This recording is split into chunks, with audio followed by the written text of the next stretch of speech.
বাংলার সঙ্গে রামচন্দ্রের নিবিড় যোগাযোগ সেই পুরাণের সময় থেকেই। বাংলায় বারবার মানুষ রাম ভক্ত যারা রয়েছেন তারা অযোধ্যায় গেছেন তীর্থ করতে। দূর দূরান্ত থেকে আসছেন ভক্তরা, ঠিক তেমনই কাজের স্বার্থেও এসেছেন। নদিয়া থেকে এসেছেন গৌতম ভৌমিক। দিন রাত এক করে চলছে তার কাজ। তাদের হাত ধরে সেজে উঠছে রাম মন্দির। অনেকের ইচ্ছে ছিল এখানে কাজ করার, কিন্তু ভগবানের ইচ্ছে ছাড়া তো উপায় নেই। রাম মন্দিরের কাছে হাত লাগিয়ে আপ্লুত নদিয়ার গৌতম। ভূমি পুজো হয়েছিল 2020 সালে।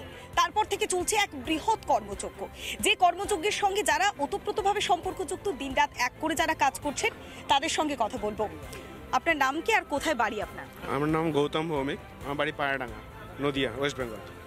আচ্ছা, এখানে আপনি দীর্ঘদিন ধরে কাজ করছেন, কাজ কিভাবে চলছে এবং বাঙালি যে দর্শকরা রয়েছে তারা তো জানতে চান যে কাজটা কিভাবে হচ্ছে, ধীরে ধীরে রাম মন্দির কিভাবে তৈরি হচ্ছে, আপনি যদি একটু বলেন।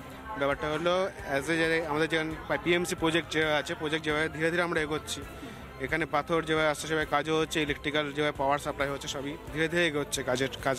ব্যাস এরকম বলতে হবে। আচ্ছা, মন্দিরের আমরা ভাগগুলো শুনেছিলাম এবং আমরা দূর থেকে দেখতে পেলাম। তুমি যদি একটু বুঝিয়ে বলো যে কিভাবে ভাগটা করা হয়েছে, একটু যদি আমাদের বাংলা দর্শকদেরকে বুঝিয়ে বলতে পারো তাহলে একটু সুবিধা হবে আমাদের। এখন অতটা এসে নেই ম্যাম, লাইভ আছে, কারণ এটা যেমন এটা হলো আমাদের মেন মন্দির আছে। আপনার পিছনে এটা স্ট্রাকচারটা দেখতে পাচ্ছেন, এটা হলো মেন মন্দির টোটালটাই। এখানে 3টে ফ্লোর আছে, 3টে ফ্লোরে বিভক্ত হয়েছে, এখন সম্পূর্ণ করা হয়নি। আফটার 22 আপনি পুরো দেখতে পারবেন। এটা মেন গেট আছে, বাকি যে আর মন্দির আছে ওইদিকে তৈরি হচ্ছে। আর মানে পাবলিক যারা আসছেন, দর্শনার্থী যারা আসবেন, তাদের জন্য রেস্ট রুম থেকে শুরু করে এন্ট্রি ওদিক থেকে চালু হচ্ছে। এখনো পর্যন্ত 5-6 মাস সময় লাগবে, যেটা চম্পক রায় কিছুক্ষণ আগেও আমাদেরকে জানালেন যে সম্পূর্ণ কাজ শেষ হতে 5 থেকে 6 মাস সময় লাগবে। তাহলে কি দিন রাত এক করেই কাজ চলছে এখন? হ্যাঁ, এখন দিন রাত ডে নাইট করে শিফট করে কাজ চলছে, দিন রাত একই চলছে এখন।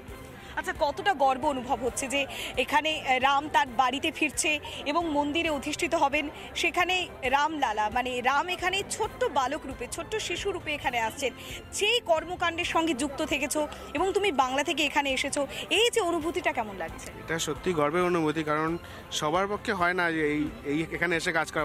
অনেক চেষ্টা করেছে কিন্তু আসতে পারেনি, কিন্তু এখানে বলতে পারে ভগবানের ডাক বলতে পারেন।